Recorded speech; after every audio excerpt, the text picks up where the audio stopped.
Sundays, at 10 a.m., and exclusively, on I-95.5 FM. And streamed live, on the Eye on Dependency Facebook page, and YouTube channel.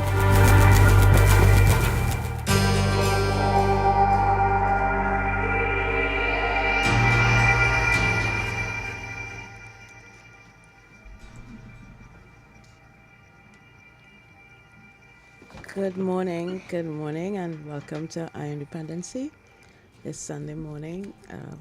And to those of you tuned in on I-95.5 FM, welcome. And as well to those of you tuned in on our YouTube and Facebook live streams. Good morning, Trinidad and Tobago, and welcome to Iron Dependency.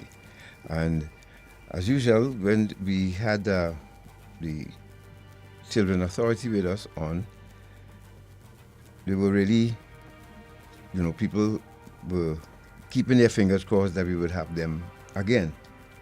And courtesy the Ministry of National Security Counter Trafficking Unit, they are here again to continue the discussion we started and to elaborate on another area too of their work. As you know, they've been very, very busy working alongside the Counter Trafficking Unit.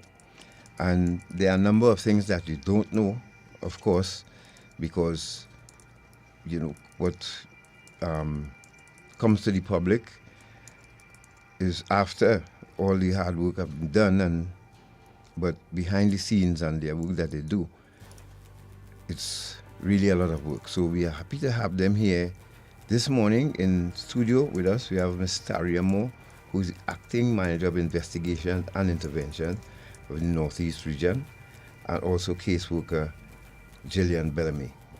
So they're going to be taking us through the paces here this morning, and you will hear of the work that they've been doing, especially as relates to the migrant population, as the amount of work that they've done already and the role and specific role and function that they play in addressing human trafficking, especially in our country.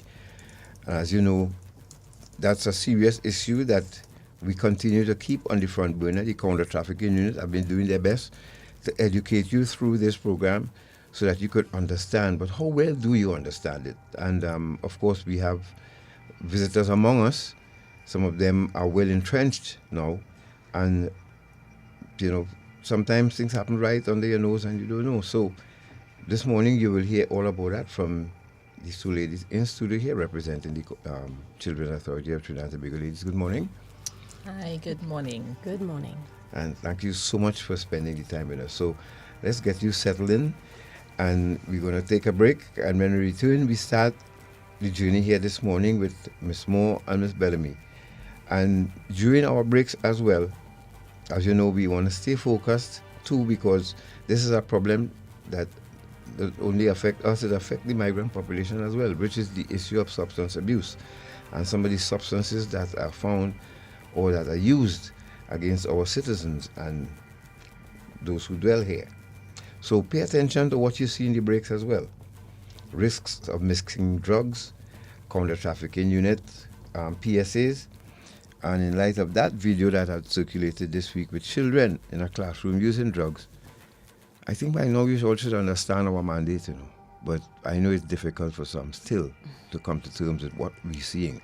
And also in light of the recent news articles that have come out about children as young as those in primary school being impacted by the use of certain substances. It's very concerning to us. Yes. And I'm sure to most of the population, and in keeping with our mission here today in terms of the care and protection of children, we want to share this important information with you as parents and guardians, as adults in society, to help keep our children safe. So you are the adults, you have children. If you have a child or two, grandchildren, nieces, nephews, you need to pay attention so you can pass on the messages.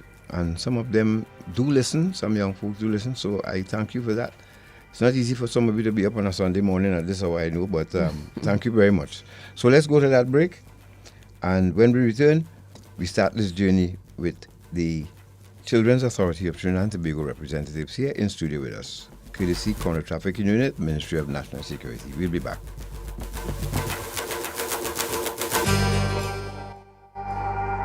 When it comes to mixing drugs, you may think you have a safe approach, but the truth is, your body can react differently every time, even if you've done them before. Using multiple drugs can put extra stress on your heart, making it easier to overdose and stop your breathing. It can even be fatal. Know the risks. Be aware. There is no safe way to mix drugs. For more information, visit cdc.gov/stop. Hi, babe. Hey, how are you? Good morning. You busy? Not for you, how could I assist? Okay, we have a job for you. Job? What kind of job is it? Morning, boss. If I small work for you, a little 5,000. What you do? Pick up some girls, drop them and remember the boss. So we making a quick 5,000. Girls, boss. What is this about? Listen to me now. It's a little small work. You reach in Toko, pick up some girls, drop them and Rima. 5,000. That sounding like human trafficking. Are you trying to set me up or what? Partner, you know the penalty for human trafficking? Look, I gone now. Excuse me, please. Do you know that human trafficking is considered a serious crime in Trinidad and Tobago and is punishable by law under the Trafficking in Persons Act Chapter 1210 or the TIPS Act?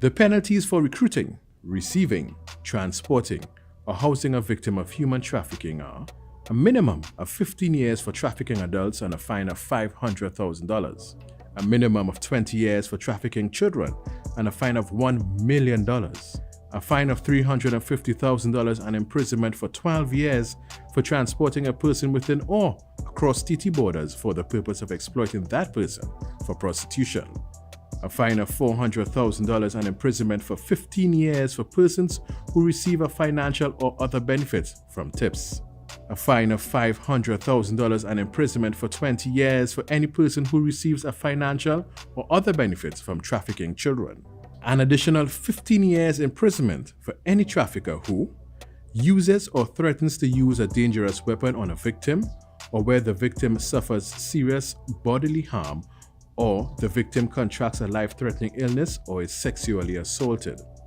or if the trafficker abuses his power as someone entrusted with the care or supervision of a child victim.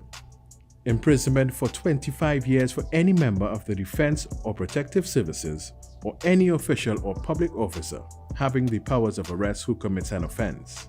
Court can order forfeiture of convicted trafficker's property. A company can be fined $5 million for engaging in tips. We are the Counter-Trafficking Unit of the Ministry of National Security, Trinidad and Tobago, safeguarding human life. Eye on Dependency with Garth and Natasha. Reality radio, at its best, where every life is a biography. Sundays at 10 a.m. and exclusively on 95.5 FM. And streamed live on the Eye on Dependency Facebook page and YouTube channel.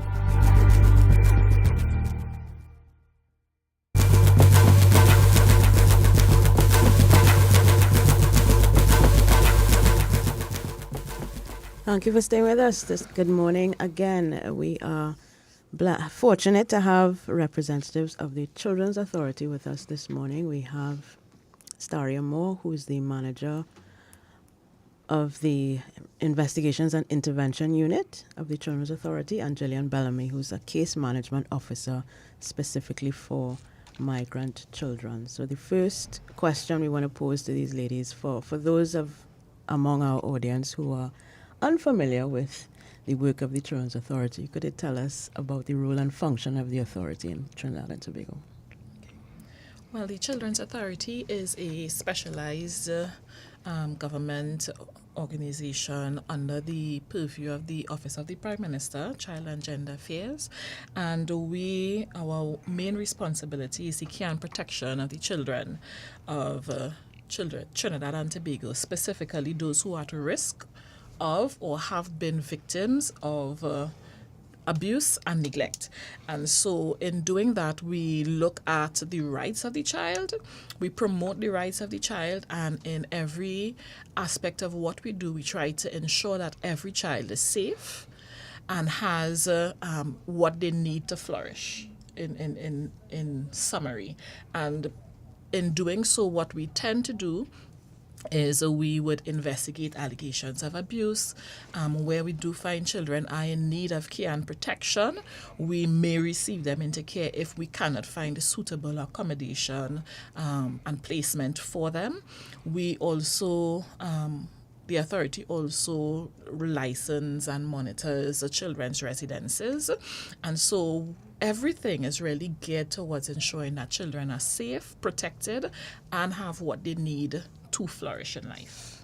Now, before you go on, Natasha, what made you all decide to work for the Children Authority? Because this is not an easy job. It's a calling. But what made you all decide to do this? You have children of your own? Yes, I do. I have 3 children. Right. Really? Yeah. Okay. And I really enjoy training and seeing children flourish. Right. However, I'm a social worker by profession, so that I have a background in doing all kinds of social work, medical, psychiatric, drug rehabilitation as well. And I wanted to make a difference in Trinidad. When I lived abroad, I came back, but I'm fluent in Spanish. So when I realized that there are lots of people with Spanish-speaking countries coming to live here, I said, I wonder how many social workers speak Spanish. How can I make a difference? And when I came to authority, I did ask about that. Initially, my first position was not with Spanish-speaking children, but then when this opportunity came up, I just grabbed it. Could I put you on the spot? There are members of the migrant population listening to us right now. Could you say hello to them, please? Muy buenos días a todos. Yeah, I mean, and yeah, well, you're very short on words, but yes, that's very short. Maybe we learned a phrase this morning, God. Muy buenos días a todos. I know it means morning. Very good morning to everyone. Yeah, well, that part I know. So maybe you could use it yourself. Well, I couldn't follow the rest. She went on. No, but I asked that for a reason. Miss Saria, Miss Moore, what made you decide to do this? I think from very young, I just wanted to be in the helping profession, and I was very keen on children, and I know a lot of research says persons in the helping professions would have experienced things in their life in which they hoped that they would have had someone to provide that assistance, and I wanted to be that for other children, and so that started me on my journey to where I am today. Right, because the counter trafficking unit came a little well after the Children Authority. Am I correct? Was the unit set up before the Children Authority was set up before the counter trafficking unit? I believe so. Around the same time. Maybe around the same time. Right, yeah. Because there's a collaboration now.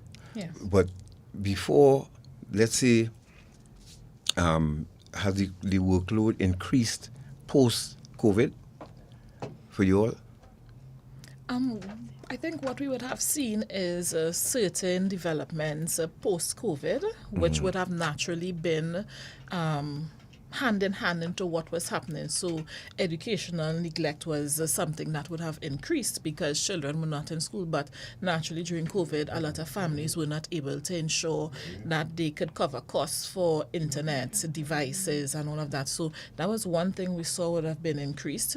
And naturally now children are home with parents and relatives, sometimes the same alleged perpetrators of abuse.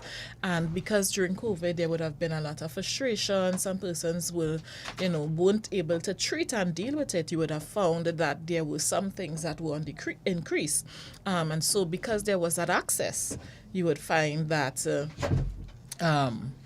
we responded to certain types of abuse and especially educational neglect. And I think a lot of schools would have really understood what was going on and would have sent like lists of names of children. Listen, we are missing all of these children, and it would have been our responsibility to go out because it was a report to the authority, and we investigate all reports that came, and we went out and also, the schools do that. They contact you all and say, because we were wondering if, children just dropping out of school and the schools do contact you all. Yeah, school contacts us when children are absent.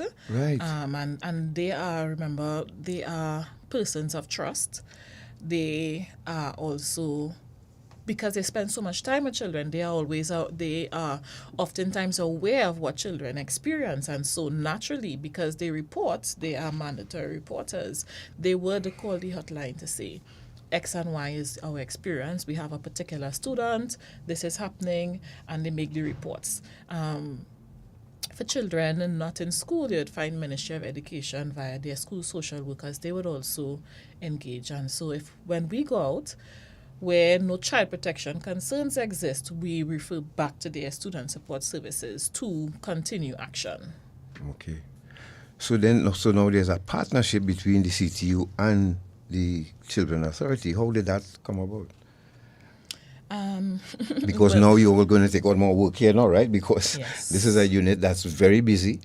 I don't know when they get time to. One of the major agencies that we imagine the Children's Authority will already have to collaborate with. So, again, what precipitated this partnership with the CTU? Coming out of the TIP Act, it would have identified a task force to be developed. And on that task force was a representative of the authority, right? So that is where we became involved in relation to trafficking. And it also identified where support was required for victims of trafficking, specifically also children. And because naturally we do child protection and we try to treat with the ramifications of child protection issue, naturally now we would also come in to provide support where children victims of trafficking are identified. And so that is really the genesis of our involvement with CTU, and it's a beautiful collaboration that we're experiencing today. Miss Bellamy, you want to add that? No, I think she covered it well. So you all didn't tell them, with all this set of work we have to do, all they coming now to add more work to us? Seriously? You know, it is what it is. Child protection is child protection, and we can't say, well, that's more work. And no, if children are involved, we need to address what is happening to children and treat with it. So it may be a lot more work, but it still has to get done. Exactly. And as you mentioned, the migrant children. The TIP Act. Yes. So essentially, your support of this fight against human trafficking is mandated by legislation. Let's put it that way. So what role does the Children's Authority play specifically in addressing this major international crime of human trafficking? Well, the CTU and the Children's Authority have their mandates, and there is a part where it overlaps when it comes to the care and protection of children. So when the counter-trafficking identifies victims of trafficking who are children, they would involve us. They would refer to us, and then our process sets in. So we would receive the report, we would go ahead and do a social investigation, find out about the child's parents, their background, and what sort of care they need. And we would create a case plan and make the necessary referrals that are in the best interest for this child. So if this child has been traumatized, we're looking at care for the trauma. We look for a psychologist. And many of them are non-national, so if we have to find a psychologist who speaks Spanish, we would find that person. If this person can't stay in a community where they were, or they don't have family, it's not a safe place in the community, we would try to find placement options for them.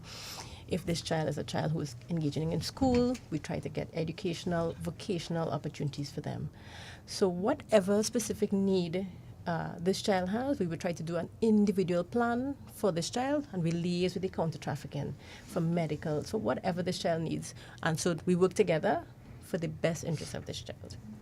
Right. Now, at some point, because I want our people to understand too the challenges that you all face too, especially having to, as a caseworker, having to sit and listen to stories, listen to stuff that people went through in this country here at the hands of our citizens. You know, we're not going to spare that. I'm not going to spare people and let people feel like your work is a breeze. Your work is not a breeze, right? And if you're just joining us, you're listening to Dependency, and we have in studio with us two officials from the Children Authority of Trinidad and Tobago, and Ms. Taria Moore, Acting Manager, Investigation and Intervention of the Northeast Region, and caseworker Gillian Bellamy. And I hope you will understand there's another side to us that I know we love to ignore a lot of things here, but it exists, and this is why they're here in studio with us this morning to speak about that and role and function, how they're dealing with the migrant population especially. So, and for those of you listening from the migrant population, we have Bienvenidos. Ms. Bellamy can speak Spanish, so if you want to send your questions in Spanish, we'll have her working here this morning to answer some of these questions, right? So, but you have to complement each other. Now, how does this role complement the CTU in the fight against trafficking? So CTU's responsibility encompasses that whole criminal aspect of trafficking, while the authority focuses on the social aspect. And victim care is very important. If we don't have victim care, then it's very difficult for victims to maintain and come forward to say, listen, I am experiencing this. And so that is a key area in which our collaboration takes place. So when a child victim of trafficking is identified and comes to our attention, our social investigation is very critical, because now we are able to get a background of the child.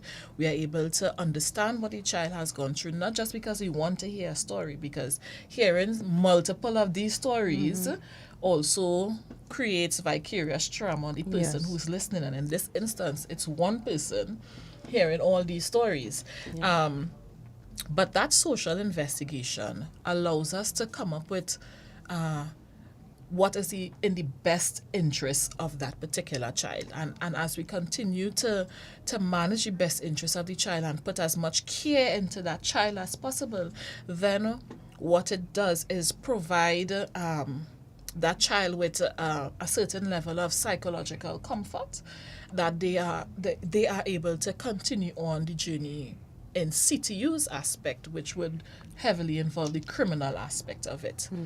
So that is how we complement one another, because without the victim care, then it's going to be just a harsh criminal reality. But as a child speaks about what happens to them and engages in a criminal process, there is another process that must be simultaneously happening, and that is that care for the child. So psychologically, the child is not just going to be re-traumatized. Psychologically, the child understands there is support that is provided, and then we also look at the holistical aspect of the child. So it's not just about providing therapy so that they could testify in a case or give evidence. It's about what is in the best interest of the child. What does the child's need educationally before you were trafficked? Where were you? What were you doing? What do you want in your life? And how can we, while you are here, support you in that journey? What can we put in place for that journey to continue, so that even after a conviction would have come, or they would have given statements, that this person is really in a good space. Now, before we continue from there, because I'm listening, let's say I'm listening on the radio or online, and we're speaking about child. First of all, the average age we're speaking about. What's the average age? Teens. I think trafficking children we've encountered, we're looking at teenagers. Teenagers? Yes. So we're looking at 13 to about 18. That's correct. 19 up there. 13 to 17. 13 when to they 17. When they turn 18, they're officially an adult. Right. I would say our average age would be like about 16. But we have as young as 13-year-olds. And yes. Here's the question now. Where are they found? Because you don't come in until the CTU discovers. Right? Let me just use that word.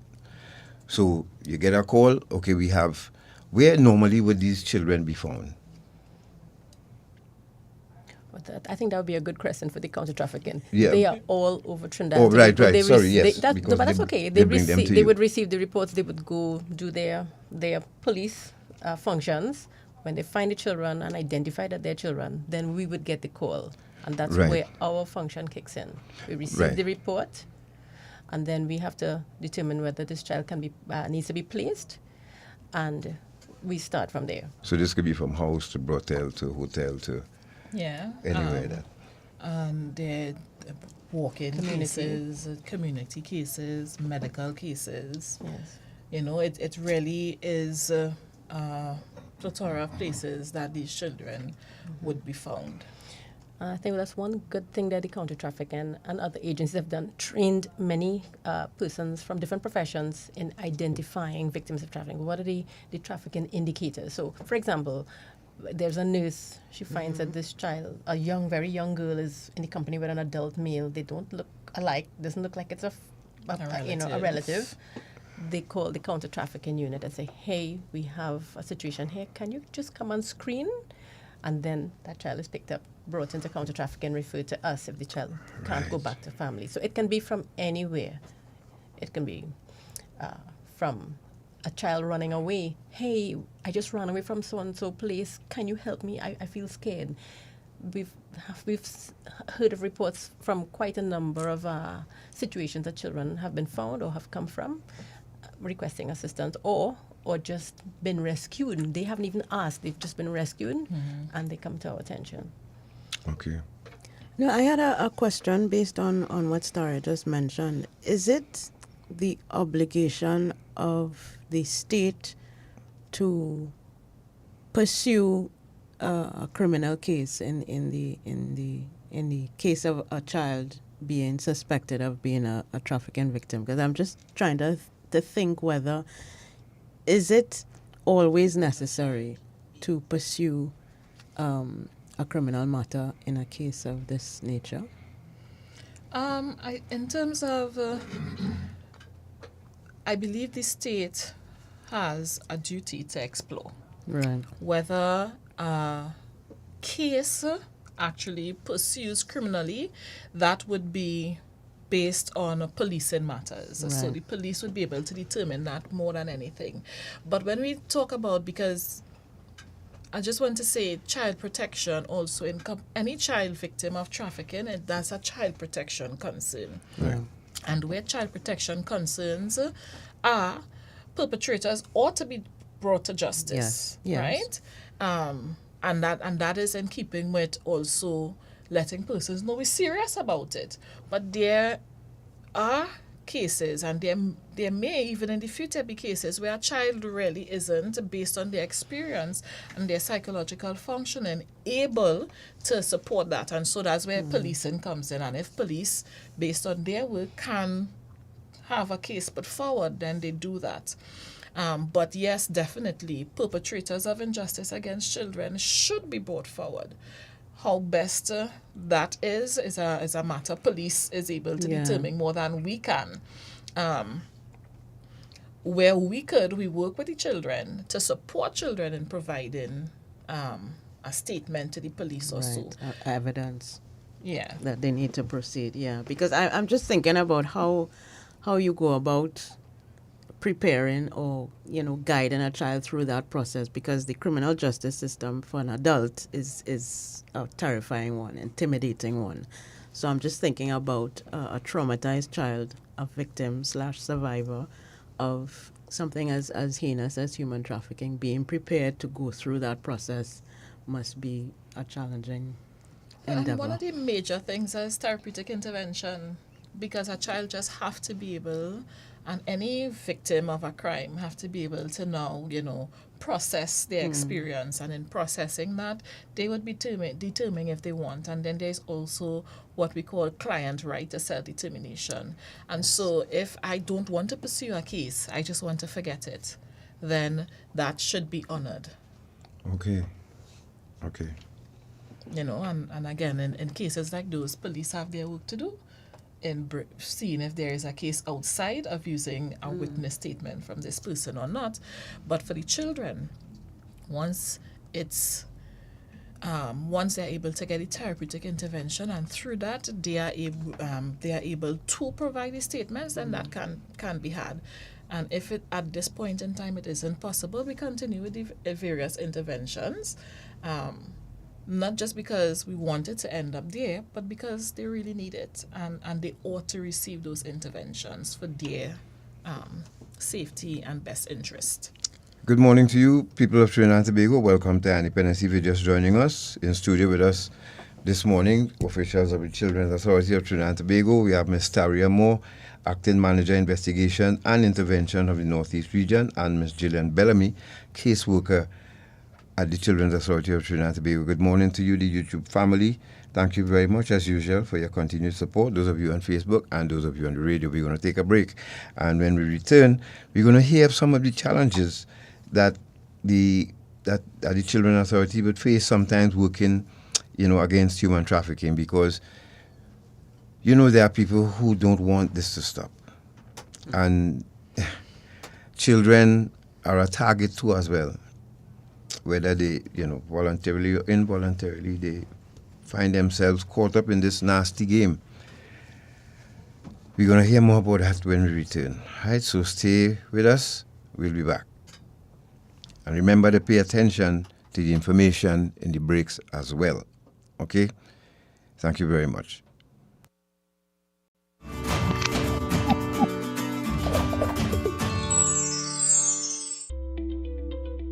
It may seem common for young people to experiment with different substances, like vaping, weed, tobacco, Molly, and alcohol. Some may even consider hard drugs such as cocaine, meth, or opioids like heroin. Regardless of the substance, if it's not prescribed by a doctor and taken as prescribed, experimenting with substances can have negative effects. Meet Jeremiah. Jeremiah hangs out with his friends on the weekends. They drink alcohol and occasionally smoke marijuana to relax and get away from the stresses of life and school. One time at a party, Jeremiah smoked something a girl handed to him, not knowing what it was.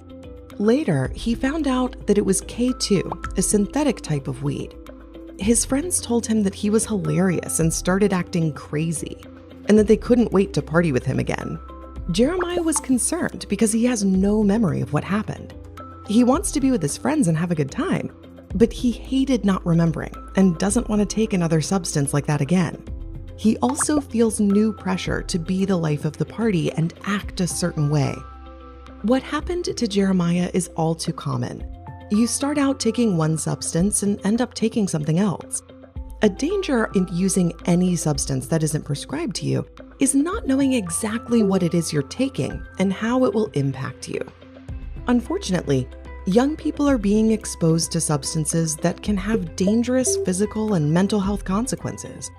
As a good rule of thumb, if a drug isn't prescribed to you, you shouldn't take it. Pretty quickly, what feels like casual or experimental substance use can turn into a substance use problem, which has long-lasting and negative consequences. Before you decide to use a substance, know the risks and potential consequences, or reach out to a counselor to talk about it.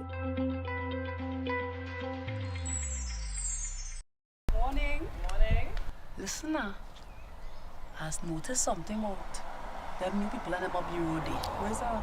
Girl, the man that is passing up and down in front of here with a set of woman. I really noticed some woman living there, And they can't even say as much as good morning. Well, listen now. I wonder if it's human trafficking. You think it's that? So, how can you spot and identify perpetrators and victims of trafficking? Many victims are found living and working together in the same place and sleep in shared and inappropriate spaces. Victims work excessively long hours. They often sleep in the daytime and work long nights. They are often escorted everywhere they go and may appear to be malnourished. They may show signs of physical abuse, drug and alcohol use, and may also appear withdrawn, fearful, or intimidated. Victims who are migrants are often not in possession of their identity or immigration documents and have irregular immigration status. Perpetrators can be male or female and may appear to be managing or controlling the victims. And they may even at times appear to be the victim's best friend, boyfriend, or employer. We are the Counter-Trafficking Unit of the Ministry of National Security, Trinidad and Tobago, safeguarding human life. Eye on Dependency with Garth and Natasha. Reality radio, at its best, where every life is a biography. Sundays, at 10 a.m., and exclusively, on I-95.5 FM. And streamed live, on the Eye on Dependency Facebook page, and YouTube channel.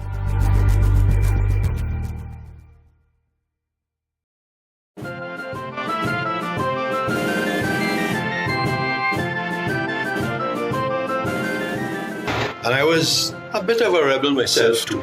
And I said to him,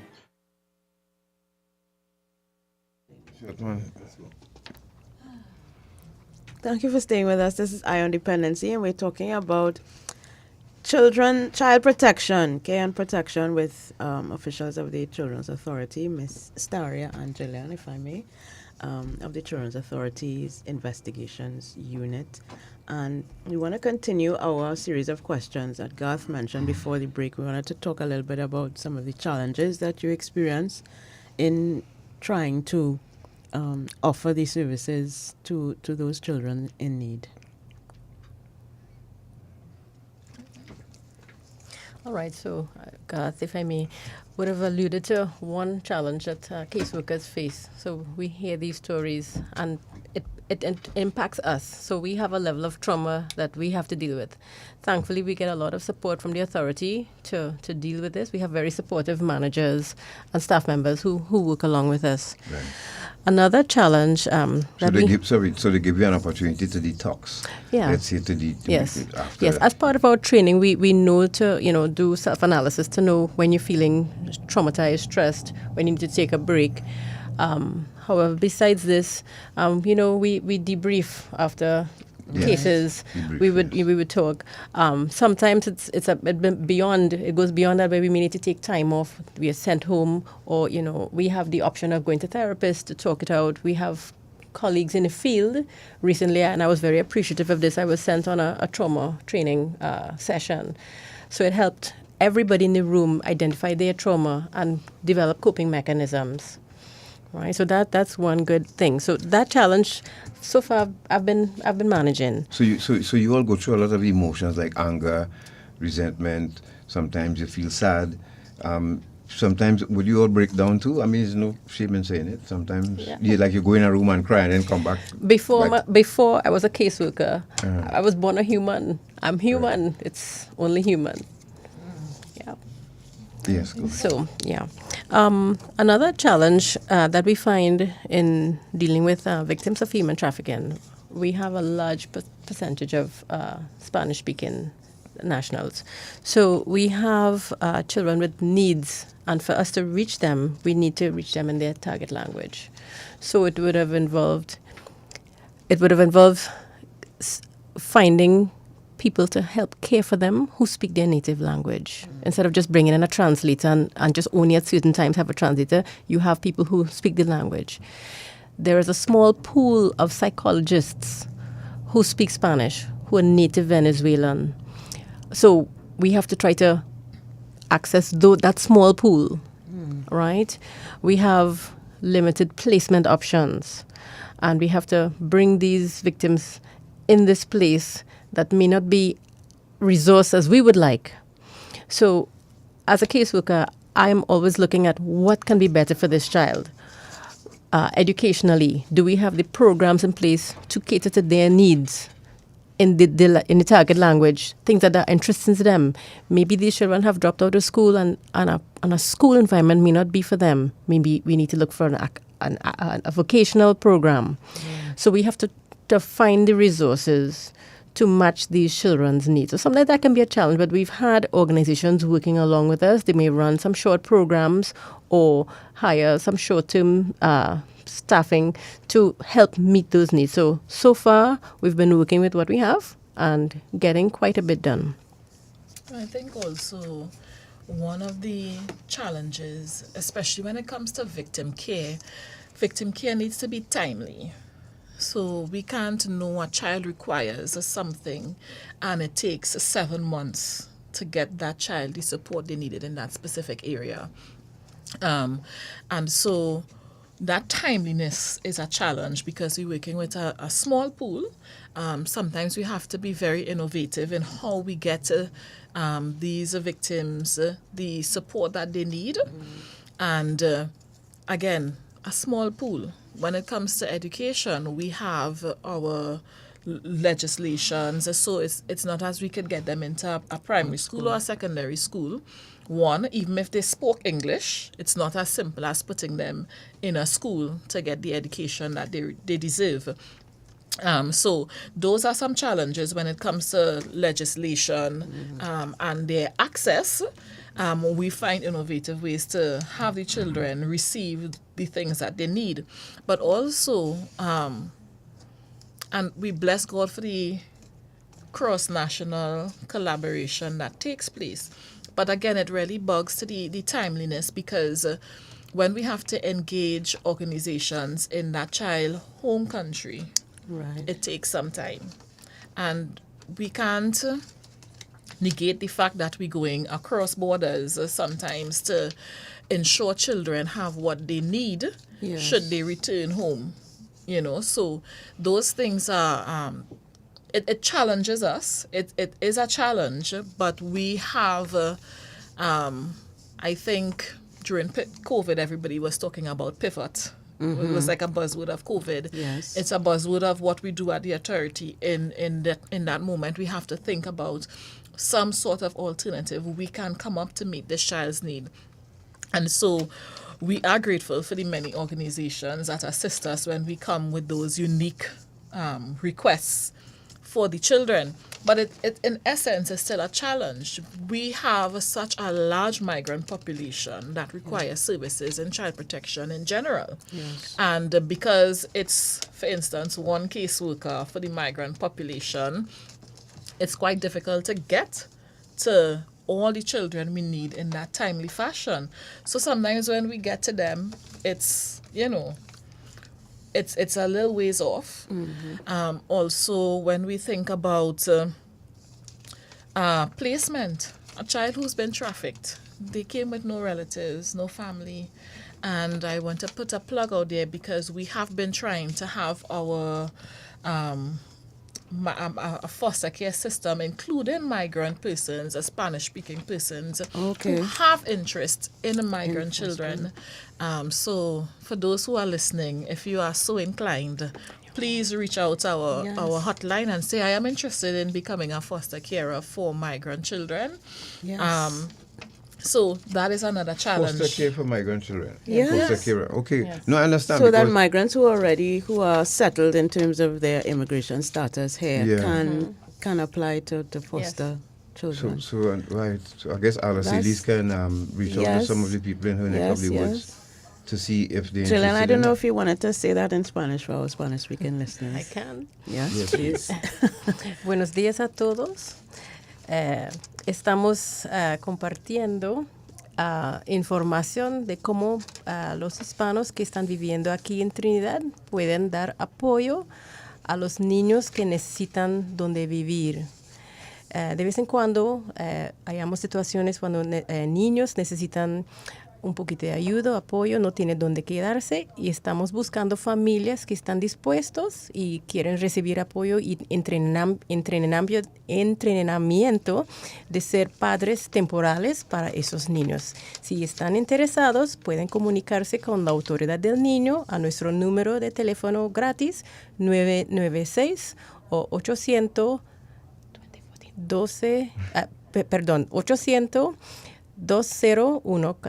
2014. Gracias. Right. And we will put that up. No, I hope you all understand that.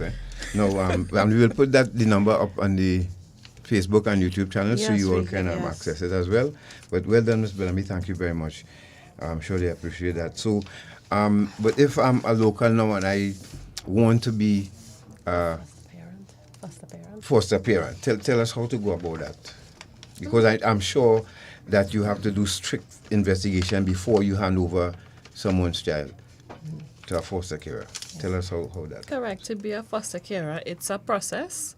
And so once you're interested, you can just literally call our hotline 996 and let the person on the line say, listen, I heard this information on I on Dependency or wherever you would have heard it, and indicate I am interested in becoming a foster carer, they will put you on to the foster care unit, and the foster care unit will have the various sensitization sessions with you for you to fully understand what foster care is, because persons mix foster care and adoption. They are two different things. Foster care is temporary placement for a child who requires placement, and once they begin the interview, they will begin the interviews and they will take you through the process, and you have to be approved by the board of the authority to become a foster parent, and once that is in place, we will engage when there is required placement for a child to take place. That's interesting, Natasha, because and as you said, foster care and adoption are two different things. Yes. So foster care, that means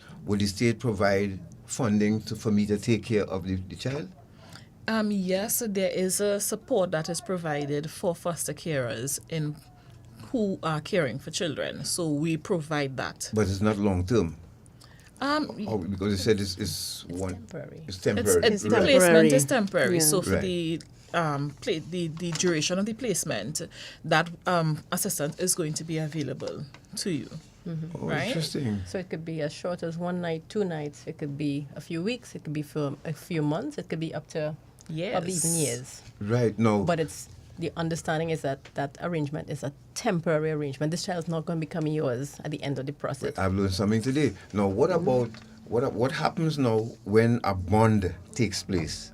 Let's say the child comes to, I decide to foster care someone, and me and the young man develop a relationship. We playing sports together, and now I'm his role model. I'm his father. He sees me as that. For us to part ways, that might be difficult. What is known in the animal welfare world as a foster fail, when you foster an animal and you develop that same bond and you decide, I'm going to adopt. It's the same happens with human beings in some circumstances. So how can we fix that now? So could that we sit now and negotiate for me to adopt this child? Currently, no. When you are engaging to become a foster carer, we make it very clear that foster care and adoption are two processes, and if you want to adopt a child, you have to go through the adoption route, which would encompass a different set of engagement. And so if you want to adopt a child, you go that way. Even if you are fostering a current child, we explain to you very clearly that this child is not necessarily going to be the one you adopt. If for some reason, as the order of adoption takes place, it happens. But we make it very, very clear that it's two separate things, and it does not mingle, and it's not a natural segue for you to adopt that child. Right. But if there's some wiggle room, no wiggle room. It's very very clear from the onset of our process that adoption and foster care are two different things. So for the migrant population, and even for those who may be interested, we would ensure that it's a temporary thing. No, is that a turn off though? Would that be a turn off for some people? It might be. Well, then the question is, what were your intentions? Because if from the start you are aware that it is two different processes, and because you foster a child does not mean you get to adopt the child, then if you are using it as a means to adoption, your intentions were not in the purest in that sense, in fostering the child. Right? So that's why we are very clear from the start that foster care and adoption are two different processes. It's two different units, and it's not the same. It's not a natural segue into the other. Right. Wow. So in the case of that's interesting. Of survivors of human trafficking who are children, and they are placed into foster care with a family perhaps that is Spanish speaking, the intention is for the child to be permanently adopted or to return to their country of origin. Generally, what is the outcome that you expect for the child? The authority is very clear when we say our intention is not to separate a family. Right. And that is why foster care is a temporary option, because there are times when, for whatever reason, the family of origin is unable to provide the best placement for the child at that time. Mm-hmm. And so, as an authority, we do not just take children and place them somewhere and negate the fact that they have their own families. Mm-hmm. And so, at the end, our hope is always to have children reintegrated with their families of origin. Sometimes it may not be possible. Sometimes it's on the longer end. Sometimes it's on the shorter end of the spectrum in terms of time. But that is always our hope and what we naturally would aim for. In terms of victims of or survivors of trafficking, they also would indicate their preference if they would like to return to their families of origin. And remember, we spoke about the best interest of the child. And so the best interest of the child at this point in time may be an alternative placement option, but it may not always be the long-term best interest of the child, because when that child becomes 18, what next? Yep. We're going to be here for a while. Let me ask this. Because, no, this is really interesting. And as you're speaking, I'm going through several scenarios in my head. Because some people are asking, about the, I don't know why is that doing anything about the funding to keep the child. But, however, if, and we're speaking of challenges here now, right? So, if it is, I decide I qualify for foster care and I get a child or I get 2 children in my care. And like I said, a bond is developed and we know the rules and everything. But what about if the child decide, well, I'm not going in, so how you all deal with that? You all ever encounter a case like that and say, no, I'm holding on to the father leg and not let it go and all kind of thing? You all ever had that situation to deal with? Well, personally, honestly, I have never had that situation. But when we're dealing with victims of trafficking, one of the things we try to find out is, how come you ended up in this situation? Was there some vulnerability at the family level? I was vexed with mommy, I had a fight with mommy and I walk out and somebody offered me a job and I end up trafficked to Trinidad. Right. It may be a story like that. So one of the things we might want to look at as a possible consideration is restoring that relationship with your parent. We always try to work toward reintegration with your family once we find that there are no care and protection concerns with that family. So from the beginning, from the get-go. So at the beginning, we made a choice. I don't want to talk to my mother. That woman, I don't want to see her again. But then later on, as time passes, they begin to miss their mom. Time passes, they sit down, they're thinking, they're just thinking about their life, they're reflecting.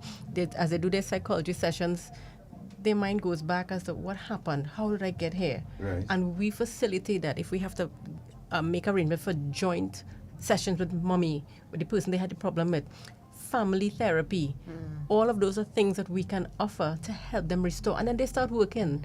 So when it's time to go back, we start looking at, okay, well, mommy used to do that, I didn't like that. That rule, she was so horrible. So they start working out rules as what will be the new arrangement when I go back home. I have to go to school. I can't go parties as much as I want to. When we have arguments, we learn conflict management skills. Those are things that we help these children to learn, and their families if necessary, to make reintegration with their family successful and viable.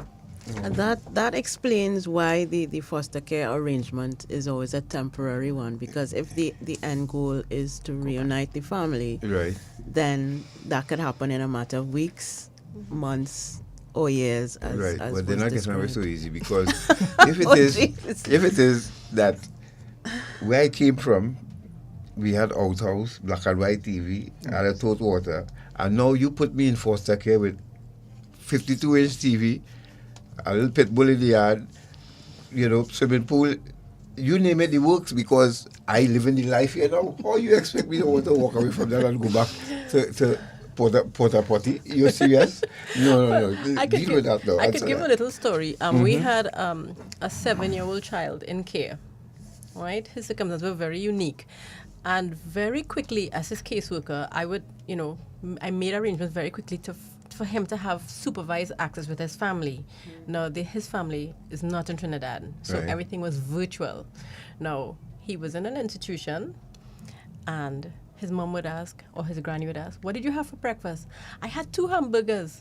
And she was shocked, 2 hamburgers? And then as the weeks passed, they saw this child getting fatter and fatter. So his nickname was Flaquito, which means my skinny little boy. Affectionately, right? Skinny, skinny, right? Yes. But then they said, well, we have to change your nickname now because you're gordo, you're fat, right?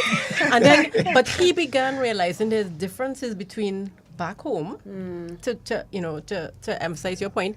And y'all are poor. He told his granny, y'all are poor. We have beds here. We sleep in hammocks back home. Thank you. And so he began to notice it. So when I realized that, I'm like, okay, we have to hurry up, keep this relationship going, but we have to hurry up and get this case before this child feels he's better than his family. And thankfully, in that case, in 3 months, he was back. He was back home. He was reintegrated with his family.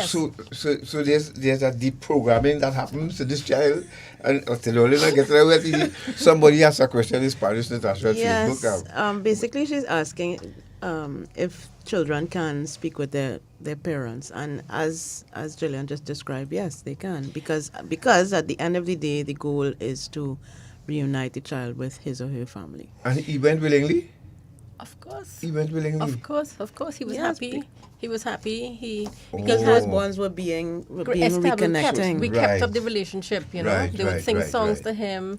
Okay. Yes. So they're missing him. So that's the important part of it, really. Yes. Keeping that connection. Family bond. Anytime you let that space accumulate, they could get accustomed to the caregiver. Yes. And one of the things we also encourage when the children who are not with their families of origin have access is to develop some sort of routine. So they come to access a song, a game, something that builds that connection. And so they would think about the time I spend time with mommy and the song. They may hear the song and then this, they recognize, oh, I love my mommy and I miss my mommy. So they may be experiencing all of this. Yep. Notwithstanding, we will also ensure the necessary interventions, a therapeutic for the child to be reintegrated. So it's not just about removing and those things work through itself in therapeutic intervention. We don't just ad hocly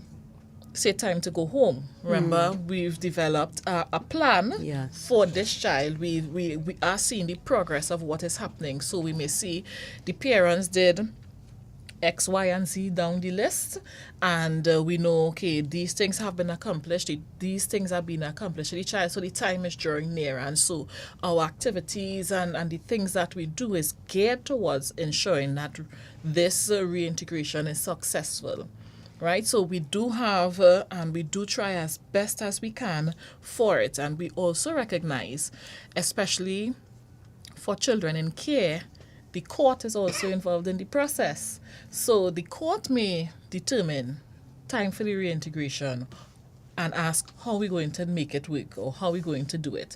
Or the court, when we present what we need to present to the court, may determine, well, I'm not comfortable with the child returning home. At this point in time, I think we should go with these interventions. And so we continue to work. So there is that case plan that has been developed to assist us along the journey for the child. I have another question for you in Spanish. Yes. What are the nationalities of your children? Is that something that you can reveal? I specifically work with non-nationals, and in non-nationals I have worked with so far. I've had one from the Dominican Republic and several from Venezuela. And one from Colombia. Okay. All of them, the ones who were victims of trafficking, confirmed by the counter-trafficking unit, were all Venezuelan. Okay. So could you let them know that if they have any more questions for you in Spanish, they could then? Reply in Spanish. Should I reply in Spanish? Yes. Sure. En cuanto a las nacionalidades de niños con quien trabajo, no, la mayoría son de Venezuela, pero he trabajado con niños de la República Dominicana y también de Colombia. Y me decirles, si quieren hacer más preguntas, pueden seguir con las preguntas. Thank you, Ms. Bellamy. And that was not Araceli in studio with us. This is Ms. Jillian Bellamy. Araceli is at home, and she's supporting us as usual. And thank you very much for the support. So if you're just joining us, good morning to you on our YouTube family and Facebook, and those of you on radio. Thank you very much for joining us. You're listening to Dependency, of course, and we have in studio with us Ms. Taria Moore, Acting Manager, Investigation and Intervention of the Northeast Region of the Children's Authority of Trinidad and Tobago, and also caseworker Ms. Gillian Bellamy. And they are really putting them through the ringer here this morning because we got a little bit off script, but I think it has been a useful segue, so to speak. Yes, And yes, just to respond I quickly, learned a lot of things this morning. Garth, to Helen Crawford's question. Yes, we do have a children's court in Trinidad and Tobago, and maybe you can touch on a little bit of how you work with the children's court, how the Children's Authority works with the children's court. For a lot of the cases where we engage the court, it's because the children were removed from their families of origin. So once a child, according to the legislation, has been removed from their families of origin and placed in an alternative arrangement, we are to notify the court, and the court from there we would proceed with a very particular orders. So whether it is wardship orders, fit person orders, at times when we engage in our investigations and our interventions where we need the support of the court to ensure compliance, we may seek, for example, in an order, I forgot the name, but in essence, ordering the family to engage in the interventions or to have the child evaluated or that sort. Where we need the supervision of the court. So, for instance, where we believe the child could probably remain with the family, but we require supervision, or they are not compliant with allowing us to monitor the child's well-being, we can seek from the court a supervision order. Where the court orders the family to engage with the authority and to make the child available for us to monitor their progress. We also engage the court because adoption and fit person orders are, where children are placed in foster care, that means they were received in care, and so we must have the relevant orders to support those placements. So those are the areas we engage with the court. Where we especially initiate engagement with the court. Okay. Now, have you, let's say someone from Venezuela live here now, they working here, because we've had examples of that, and we plan to do that one Sunday where we will have Venezuelans who got their migrant registration card, they settle and they work in, and they're very productive citizens. Now, did you ever come across a case where a Venezuelan decided to be a care or adopt, or instead of letting sending a child back to Venezuela, they might want to go? If a Venezuelan national who lives here, they have a proper job and everything, could they qualify to be caregivers? What do you call it? Foster carers. Foster carers. They can definitely express their interest to our foster care unit. We actually had last year a foster care sensitization program where we invited persons to listen to what the foster care arrangement is. We invited organizations and persons in the community who speak Spanish to listen to what the arrangement is and what the requirements are. And we invited people. We had one person express interest. However, I'm not so sure. I think that is still in progress if the person qualifies. But there are few people because for one reason or another, many who express interest did not qualify. Right. Okay. And when we, in terms of the foster care arrangement, that's why I'm saying it here again, we really need the support of locals who, whether you speak Spanish or not, you're willing to learn Spanish. You can engage the process at various levels of your willingness, and we can take it from there. So please reach out to us if you are interested, first of all, in becoming a foster carer, period. But if you are one of those who have an interest in the migrant children, you're one of those who report, or you live close to them, or you see there are some persons, because they work in particular areas, they have an affinity towards the migrant population, step forward. We would engage you At this point, you don't even need to study if you qualify. Express your interests. We will engage you in the process thereafter. If there are things that are required, we would inform you and we would assist in helping you or pointing you in the correct direction to achieving those things. You know, I didn't think of that.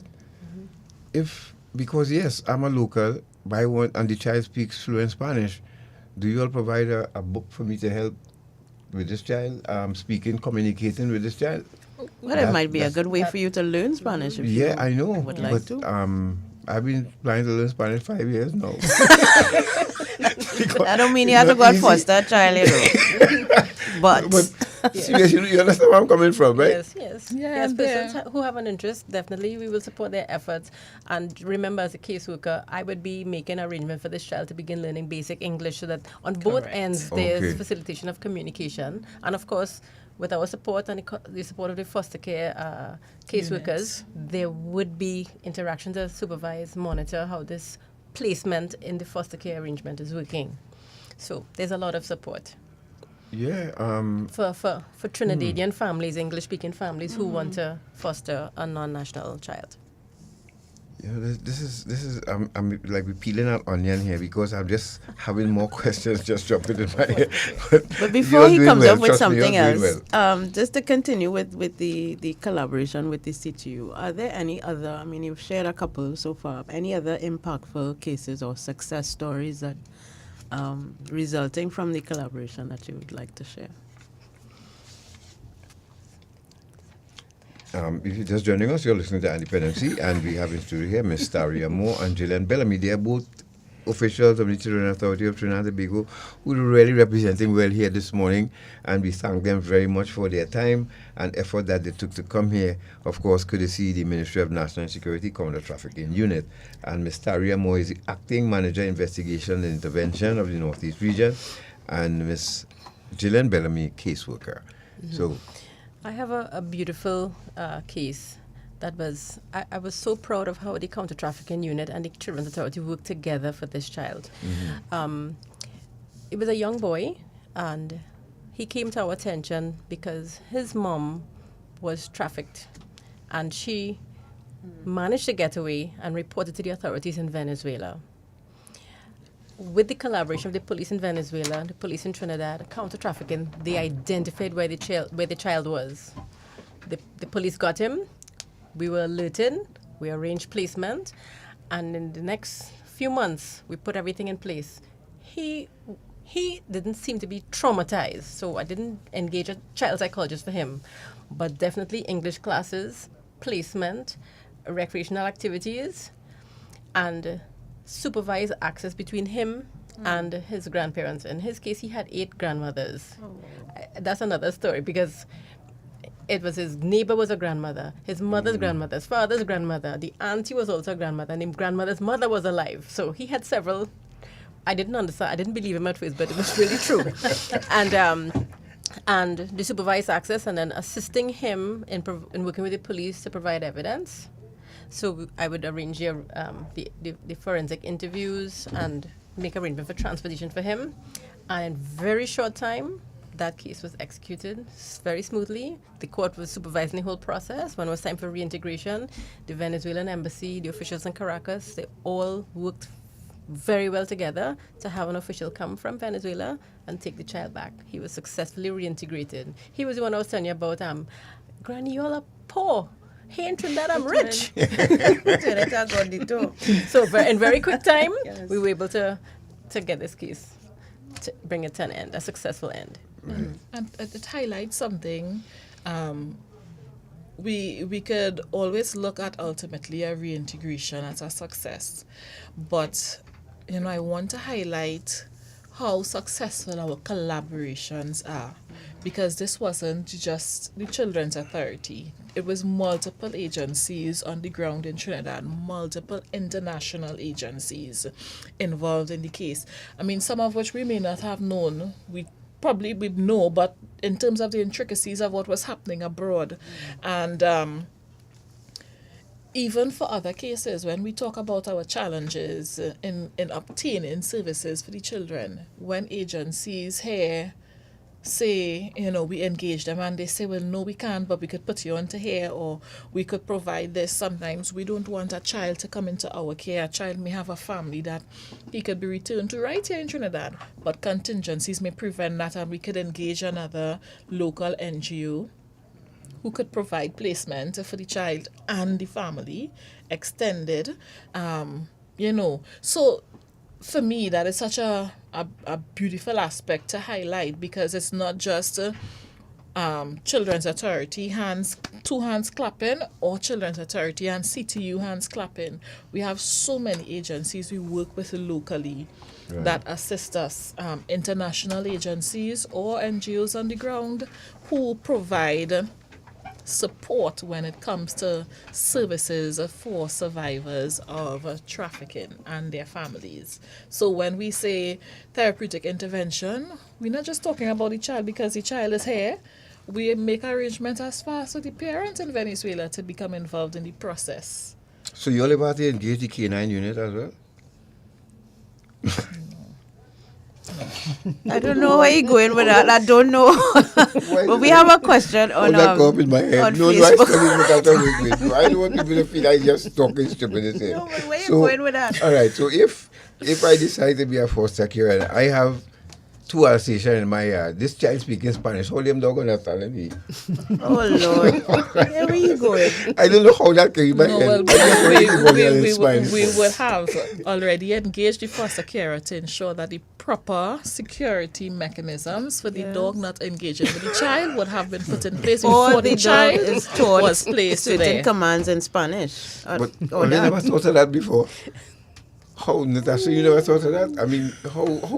No, but it can't be. I mean, yes, animals don't understand. They understand English, but, you could teach them another language, the same commands in another language. It can't be that hard. So it's not a bad question, right? It kind of left field, but, But people are just put a smile on as an asterisk to that, or related to that, Aracelis has a question about the Children's Authority, I guess, collaborating with agencies or organizations that provide sports, dance, or music, in terms of those kinds of activities for migrant children or survivors of HD. I am aware that migrant children have received dance classes, swimming classes. They're allowed to play various sports. There was one child who was engaged in taekwondo, so she used to go and take those classes. And there was one other thing. I think they're heavily involved in art. A lot of art classes. Right. Okay. Art as therapeutic as well as art as a skill. Well done, ladies. We honestly, on the outside of the Children's Authority, really do understand and appreciate really the challenges and the work that you all do for this country. And I really want to thank you all. Just like the CTU, people they come to the public when they have to. But the kind of work that goes on behind the scenes, these officers at the CTU don't rest, And I can imagine they have you all just as busy.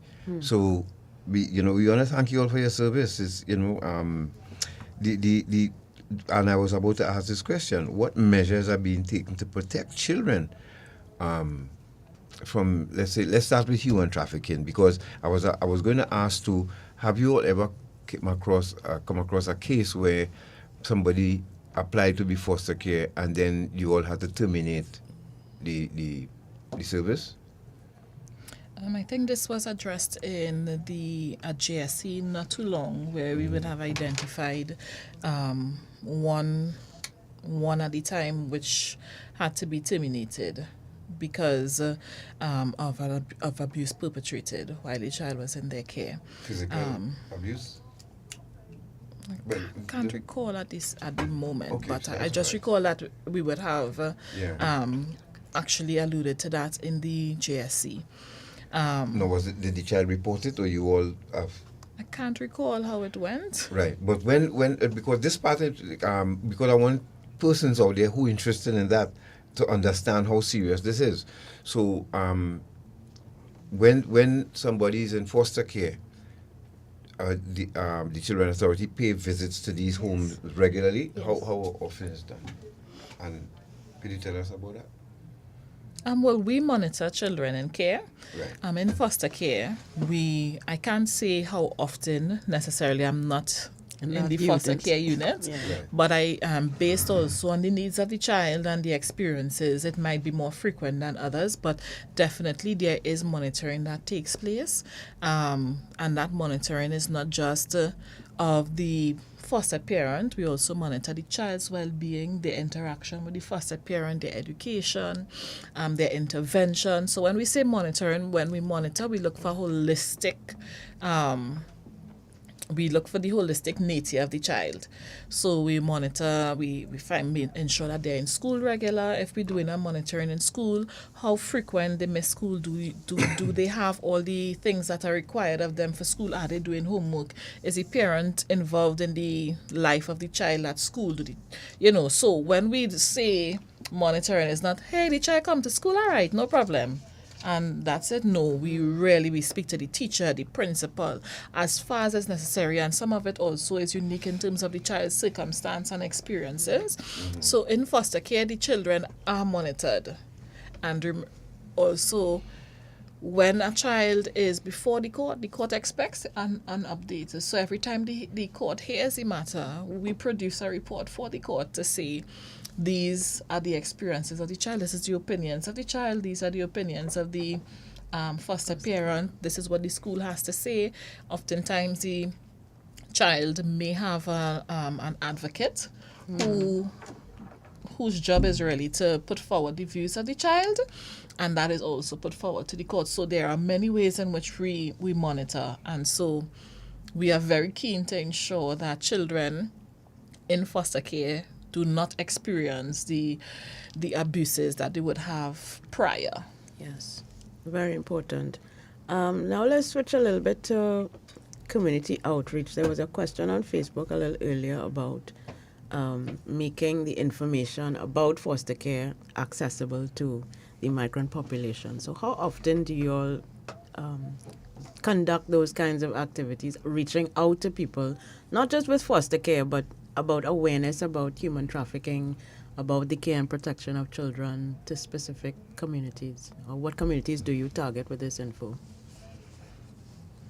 So far, what we've done is if for persons who follow us on social media, we have been utilizing Spanish also. So some of our information are translated into Spanish. So that is out there. It's not everyone so far, but we are hoping very soon that we have more material available to the Spanish-speaking population in their native language. In terms of community outreach, specifically to migrants, we don't have a great number of those. One, because we also have a challenge with with language, right? With the language, yes. So Ms. Bellamy is often on the field. She's engaged in the investigations, ensuring children's interventions are there. So that availability in terms of engaging in the community. What we do, however, is we make connections with those within the community. So oftentimes we may end up in meetings with various international organizations, and so we are aware of the various organizations that address the migrant population. Yeah. And we make sure and form those collaborations so that if something is to happen, or if they have a concern or they have questions, they would naturally call, and we could provide assistance in that regard, right? So that is how we work, largely in terms of migrant population, where we could provide the information for them. We do as far as is possible, and we are really hoping that some more of our information, because we would have focused on foster care, because we were trying to get that. So that was one of the areas we had strong in 2023 to the end of 2023, and so now it's about really engaging on a wider basis the work of the authority to the Spanish population so that they understand when we engage them what is happening. Yes. And we must recognize and appreciate that they're also in a unique position. They're in a foreign country. They do not speak the native tongue fluently in many cases. They are also just trying to earn a living and send things back home for the family that is there that requires the support. A lot of them in terms of medication. So they're on survival mode. So imagine us coming to tell you or to say, we've received this report and we come to investigate. Obviously, they'll be up in arms. So there's we hope to really engage them on a wider basis for them to understand our engagement with you. It's not just because we want to be on you. Right. But we have a mandate for all children, every person under 18 in Trinidad and Tobago, regardless of your nationality, and where there are concerns of child abuse, we are going to address same. And this is us addressing it, Yep. Excuse. If you're just joining us, you're listening to Dependency, and we have in studio with two officials from the Children Authority of Trinidad and Tobago, in the persons of Ms. Taria Moore, Acting Manager, Investigation and Intervention of the Northeast Region, and of course Ms. Gillian Bellamy, who is a caseworker. We're going to take a break, and when we return, we have lots more questions. And for those of you at the migrant population, we thank you very much for joining us and listening, and hope you're understanding what's going on. Any questions you have, please keep sending them in, and we will have Ms. Bellamy here to answer it for you. We take a break, we'll be back. Stay right there.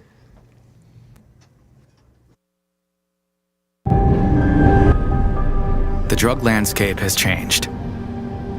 Illegal fentanyl has made its way into the drug supply, and it's a danger you might not see coming. A synthetic opioid up to 50 times stronger than heroin, up to 100 times stronger than morphine. It only takes the tiniest amount to cause a fatal overdose.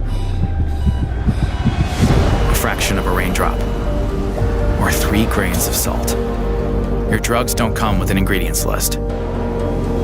Although fentanyl is being mixed into almost every kind of drug, you wouldn't be able to see it, or smell it, or taste it. Fentanyl is one of the most common drugs involved in overdose deaths. Know the dangers. Learn the facts about fentanyl and ways to protect yourself at cdc.gov/stop-overdose. Over the past decades, we have taken important steps in the fight against human trafficking and migrant smuggling. But today, that progress is under threat. Armed conflicts, climate change, forced displacement, and rapid technological advancements are altering the criminal landscape, demanding a renewed response. That's why I'm proud to announce the launch of UNODC's new action against human trafficking and migrant smuggling to step up our efforts against these crimes.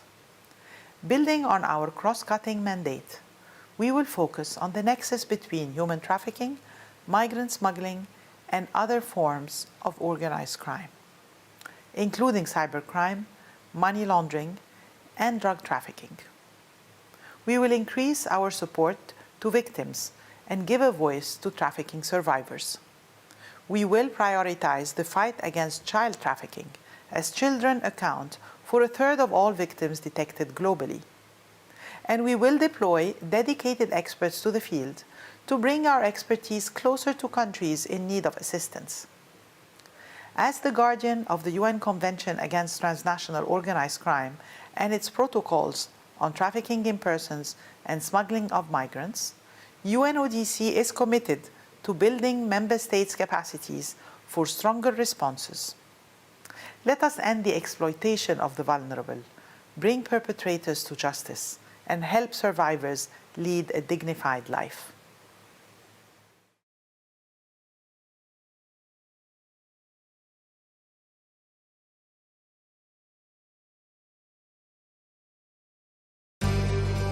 Ion Dependency with Garth and Natasha. Reality radio, at its best, where every life is a biography. Sundays, at 10 a.m., and exclusively, on I-95.5 FM. And streamed live, on the Eye on Dependency Facebook page, and YouTube channel.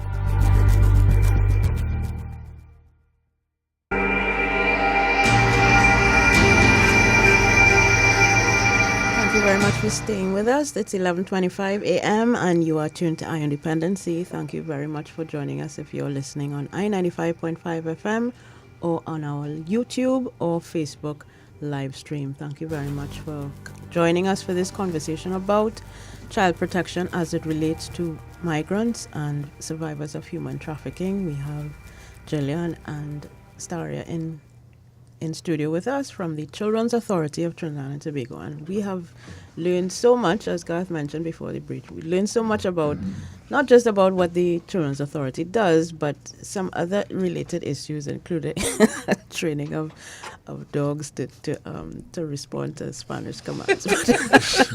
But we want to continue Somebody asked, and Miss Bellamy did deal with that, but like the person joined late, so the person said they were hearing about migrant children from Venezuela, but you said you deal with other countries as well. Could you just repeat that? Yes, two children that came to my attention that were not from Venezuela, were from the Dominican Republic and Colombia. Okay. Yeah. Wonderful. Okay, I hope you got that answer. Good, Natasha. Right. So in this final segment, we're going to talk about kind of wrapping up our discussion. So the first question would be any upcoming projects or initiatives that the public should know about from coming out of the Children's Authority? Currently, I know the migrant begging issue would have come up again in a JSC, so lots of things is happening from that end. Yeah. And there is some work being done to the back burner that we've not really publicized, but coming out of the GSC, we would have identified the need for collaboration among stakeholders in that regard. So, sorry to elaborate. So, just by movie town, they're very popular right there.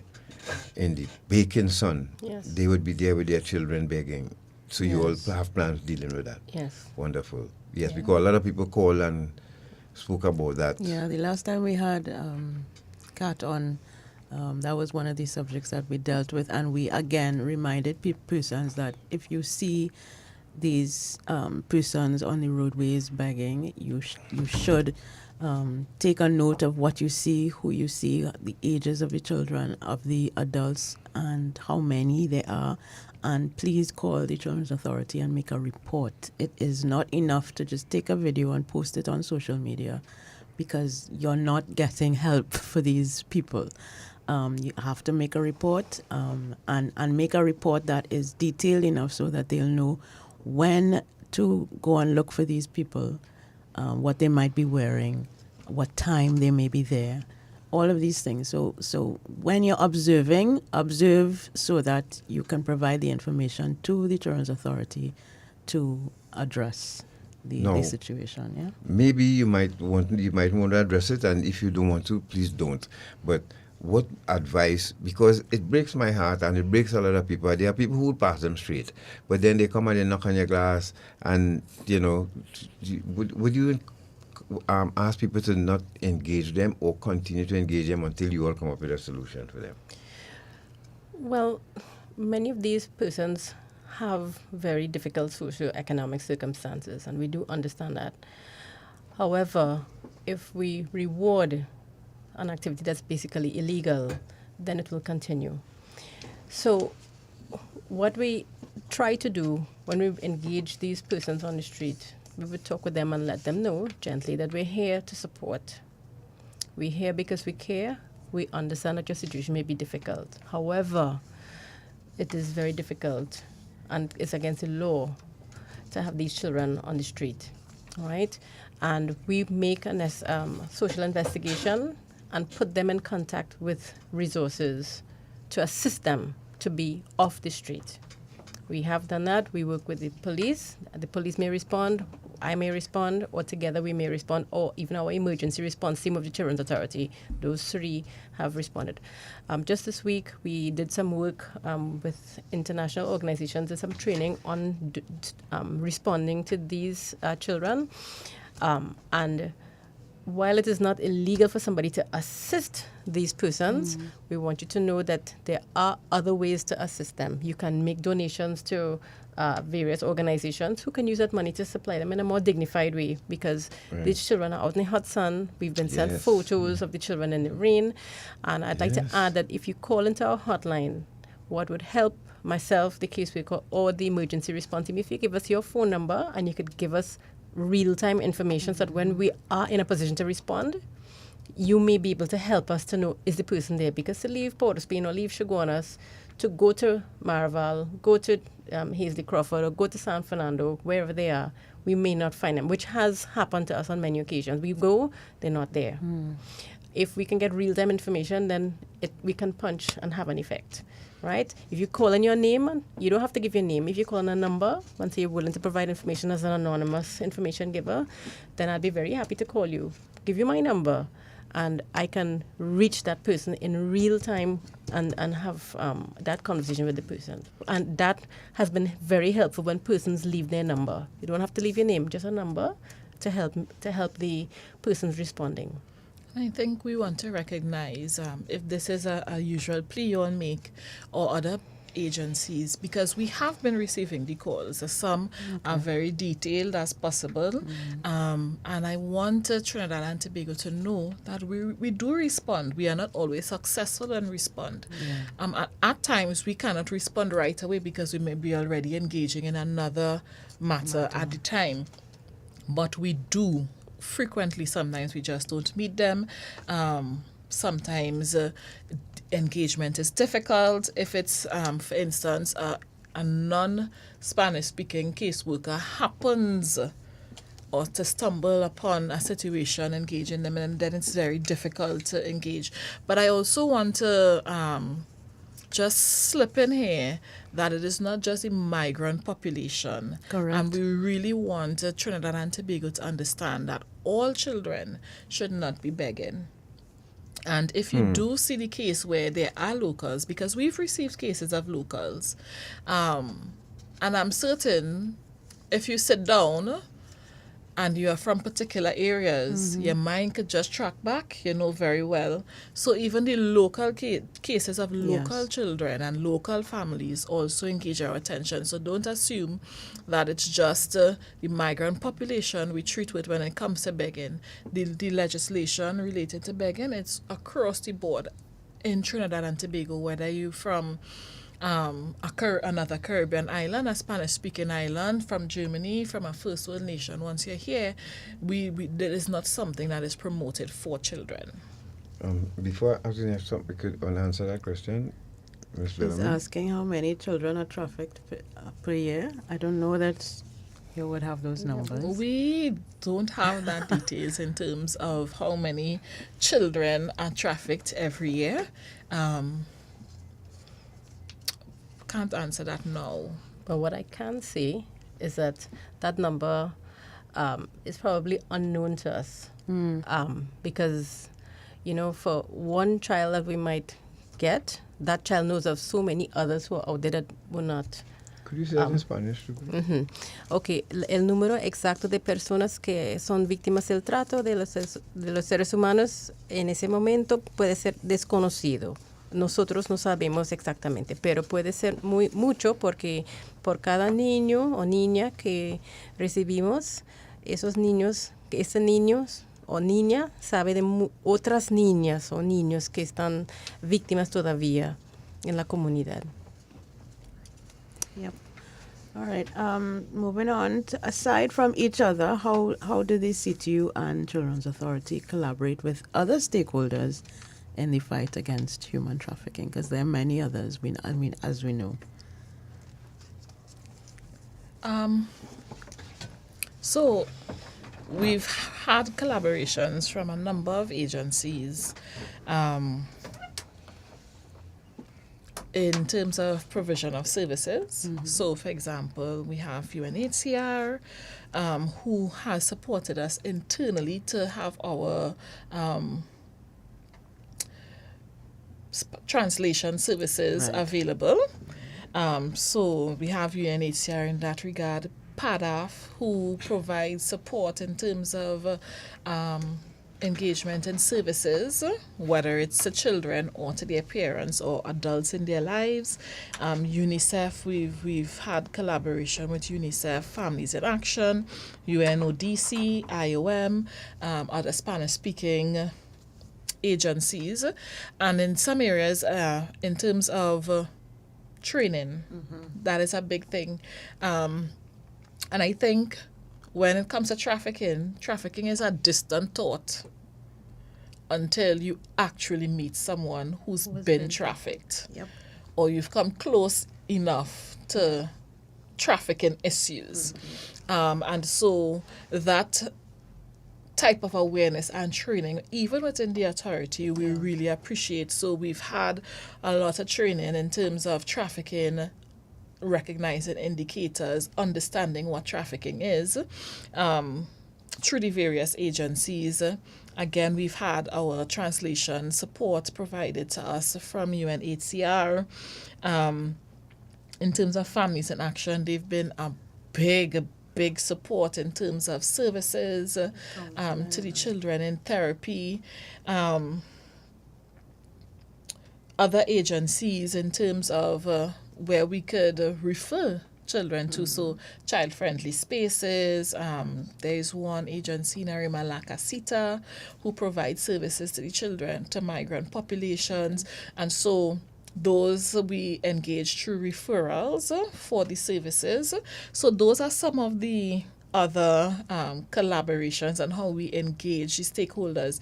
And I don't want to forget there are agencies, I can't remember the names off the top of my head, who encourages us to have staff trained in Spanish and provide understand, even if it's conversational Spanish. I remember at one time through UWI we had quite a few of the staff done Spanish.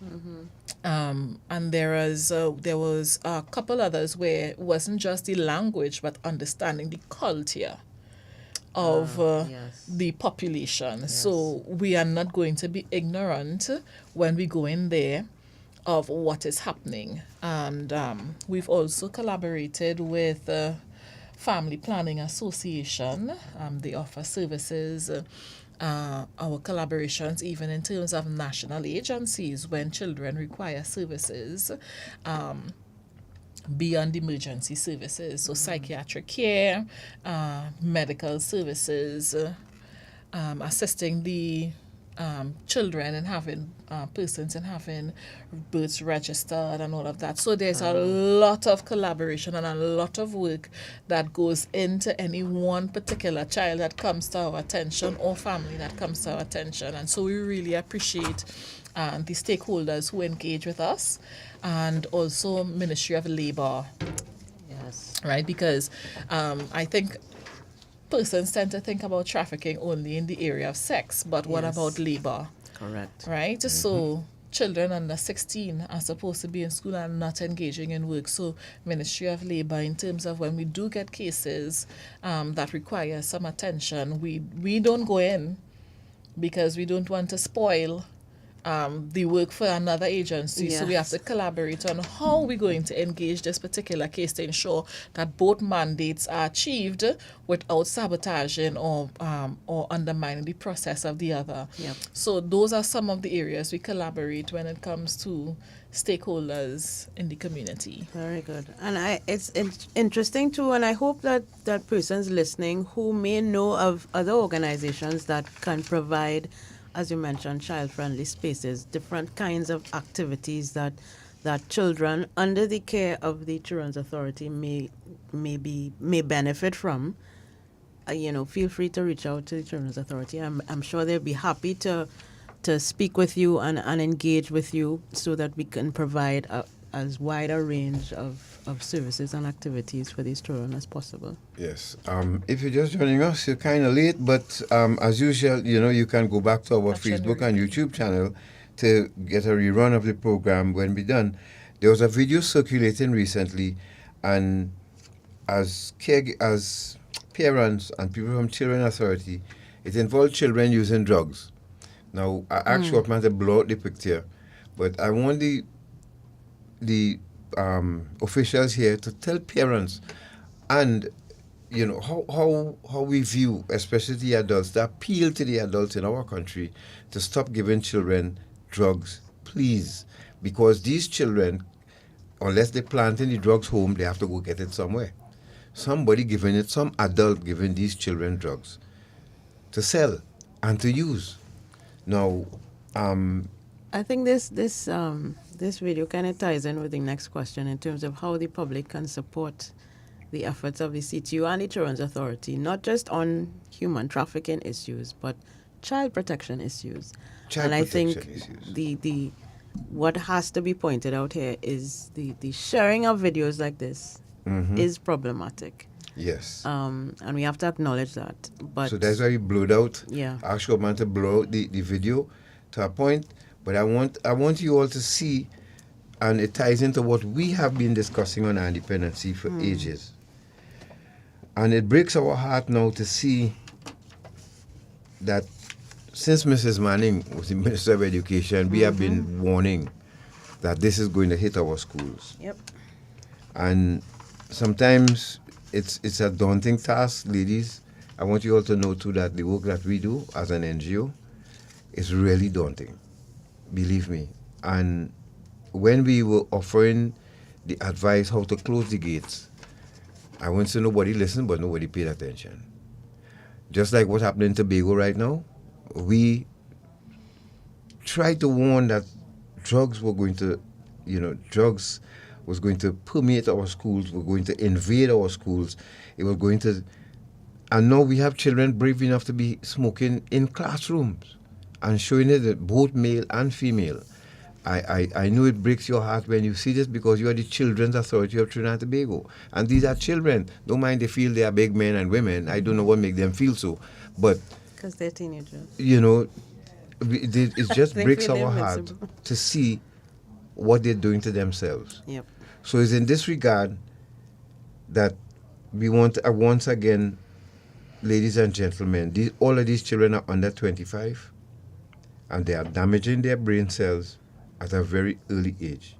I don't know which adult not telling them this. But you are damaging your brains, children. And from experience, I'm telling you from my experience, and I'm speaking to children and servicemen and people who feel that they can dabble with drugs or even hard drugs and get away with it. You know what it feels like? Let me see if I could put you all in a let me see if I could paint a picture for you all.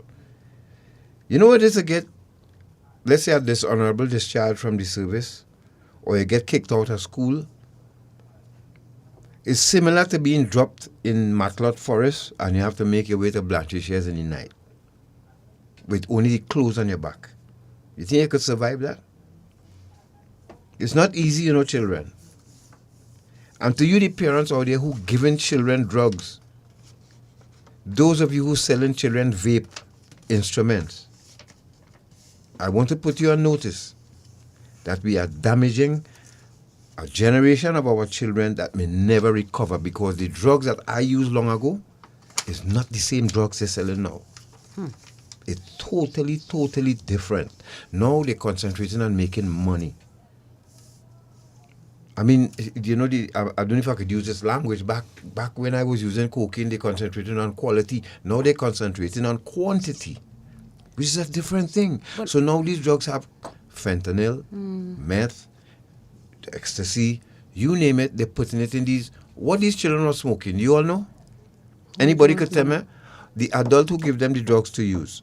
Shortman, run the video for me. Before you do, I just wanted to point out, Garth, that this was happening before when you were going to school. When I was going to school, people used to smoke in the bathroom, right?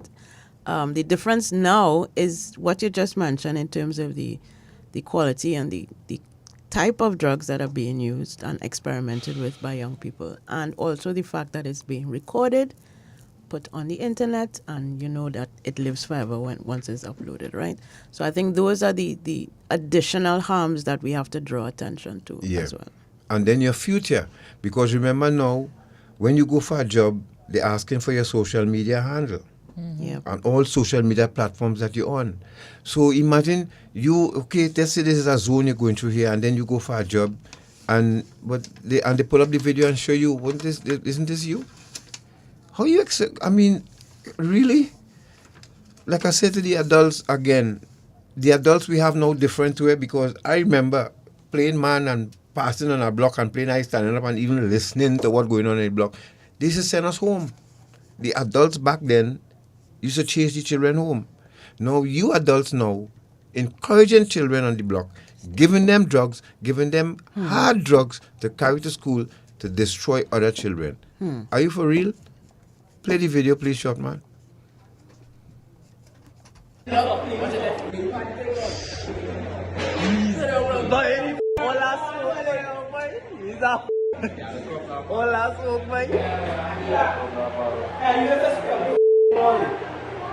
Now, these are our children, folks. This is our future we're looking at here, right?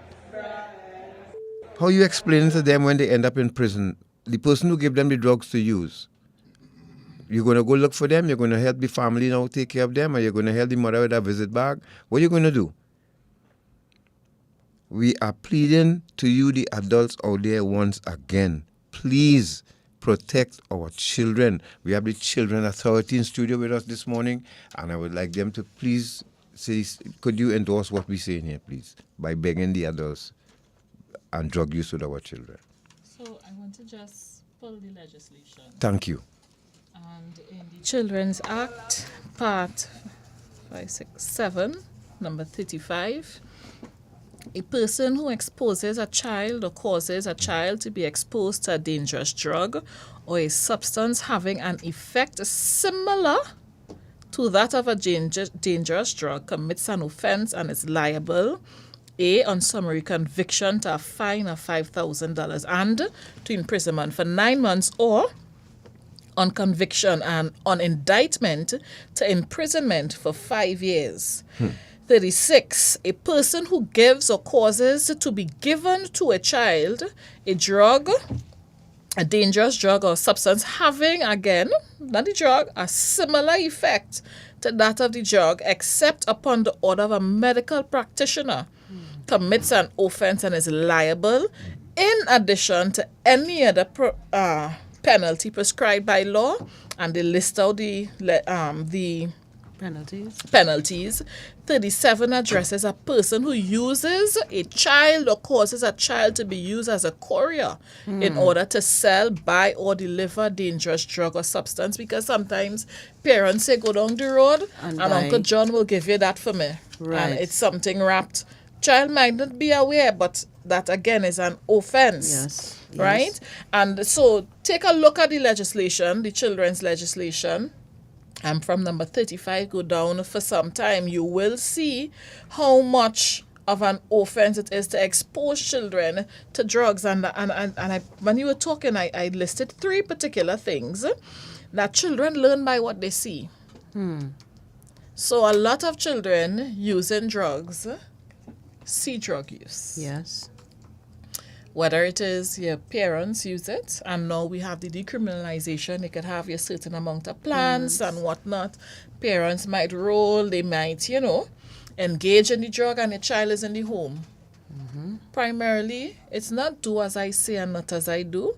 Children learn by what they see happening. So they are naturally learning that it is okay to engage in certain use of substances, right? Yes. But according to the legislation, they're not supposed to. Correct. Also, we now have where drug use is a popular and glamorized thing. Yes. Not just in the parent space or the home space, but when we look at music videos, right? We have our own local set of videos and all of that, and it's glamorized. So we see a lot of celebrities engaging in the use of substances and particular behaviors. And so because a lot of times we consume so much content, again, it's all over social media, and that is the consumption, then we could see a segue into the use of it. And lastly, access. It means there is access. And once there is access, we cannot say to children, don't do something. A child would see a whole bottle of candy there, and you say, don't eat the candy, and every day you come and you drop the bottle of candy in front of the child. At some point in time, the child will try to eat one of those candies. Yes. Right? And so we have to address it in those areas. And from a legislative standpoint, there can have a serious ramification for child protection when it comes to the drug use. Right? So not just encountering the drug, but there are drug-induced psychosis that children experience. We've seen it. Yes. There is the same on the flip side of the parent. And so sometimes because of the drug use, parents are not able to properly care for their children. Yes. They make judgment calls that are not in keeping with ensuring your child is safe. They do not provide a safe environment, and all of these come with constant drug use. Now, that is a larger conversation, but at the authority, we see the end result or the midway result where it is detrimental to the care and the protection of a child. That sometimes causes us to remove a child from that parent's life, or or children experience heartbreaking things because of a parent who has not been able to have proper judgment because of impairment by drug use. Ms. Bellamy, Ms. Moore, this is for you.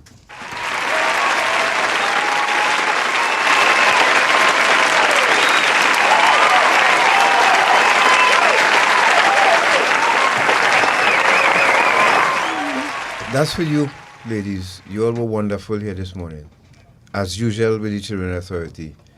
And we thank you on behalf of the Ministry of National Security and Counter Trafficking Unit. You all did excellently well this morning. Thank you so much. If we have time, take a proper call, 62239. Sure. One thing.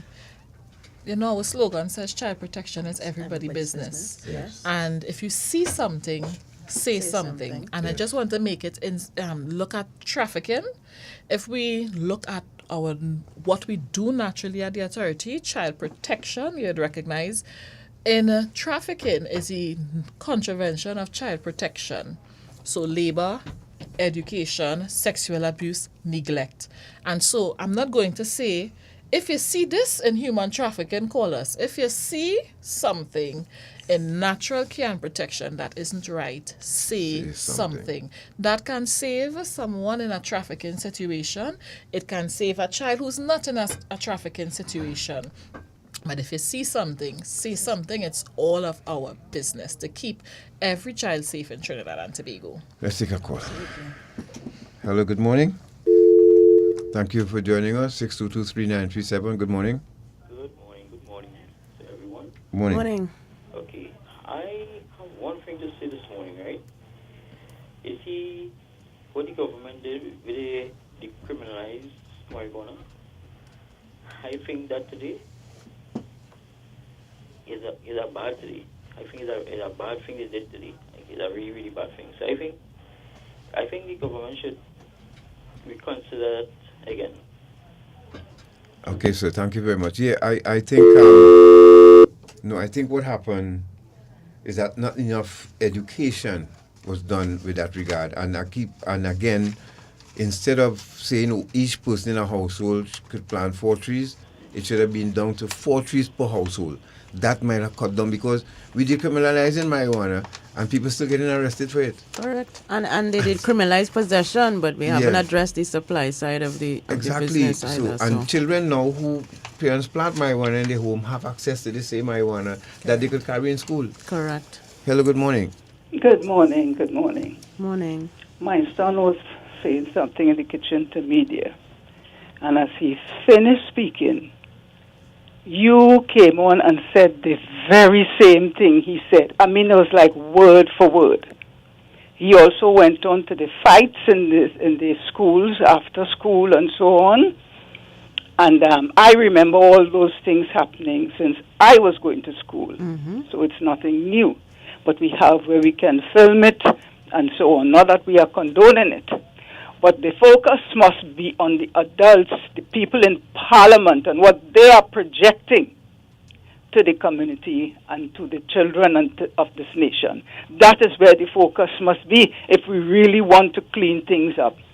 And as regard to the migrant community being affected by us with drugs, haven't you all noticed this upsurge in crimes and so on and the drug trade since the migrants are here?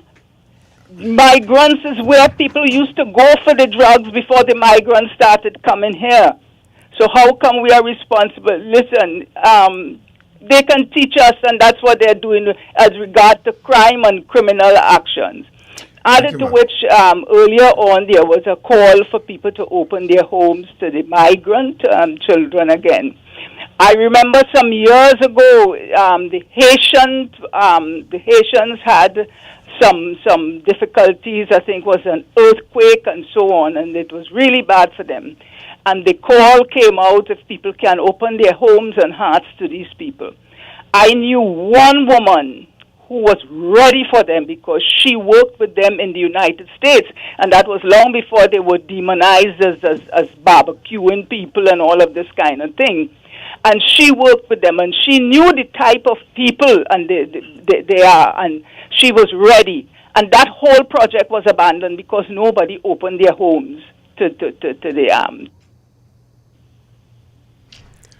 Remember, the views of the callers are not necessarily those of I-95.5 or Dependency. Morning, God. Morning, sir. Morning, God, Natasha. We have been struggling with a crime and a murder problem for the last 25 years. Yes. Yes, we have. For the migrants was here? Of course.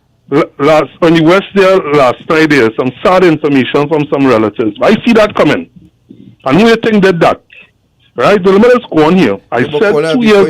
Before you go on, Dolce from Venezuela. Oh God, let me not go there now. Let me not go there now, God. You see, that's why they warn me off the radio. God, listen to this. Hold on, God. I just want to say, I said we have to revise that decriminalization of this marijuana. We have seen entrepreneurship and a business side. All of the buses we are hearing the commissioner and the police service is making is in large quantities. And it was cocaine, now it's marijuana. Obviously, when you decriminalize, you will have to start supplying. So people will see business endeavors through it. Right? And I just want to end by saying that a lot of skirmishes and conflict within homes that I could tell you from my information are happening because of that decriminalization of who family relatives take who goods, who lick up who plant who went and lick up who thing behind who back, who didn't plant the corn and who reap it. And that is causing a lot of it. So as you say that, in Toronto, it's 4 trees per home, not 44 trees a home. Hello, good morning. Sorry about that, caller, you got disconnected. Since we're very close to news time, yes. We should wrap up with these ladies. So we have one more in closing. One more? Go ahead. Yes, thanks for having me. Quickly, caller, you have 30 seconds. In respect of the child protection unit, it's been said over and over about when you see something, say something. I remember making a report to the Child Protection Unit in Maracas and Joseph on the 20th of August 2019 concerning child abuse right next to me. A female officer to be, and to date, the 5th of May 2024, nothing has been done. So why?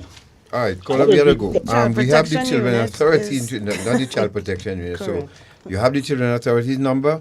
Please call them, try them, because they are the Children Authority of Trinidad and Tobago. Ladies, Ms. Bellamy, final closing comment.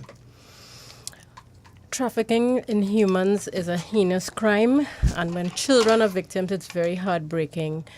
We appreciate all persons. If you see something that looks off, whether it's a Trinidadian child, a non-Trinidadian child, please say something. It's everybody's business. Ms. Moore? And you could reach the Children's Authority at 996 or 800-2014, or you can send us an email or visit our website, ttchildren.org.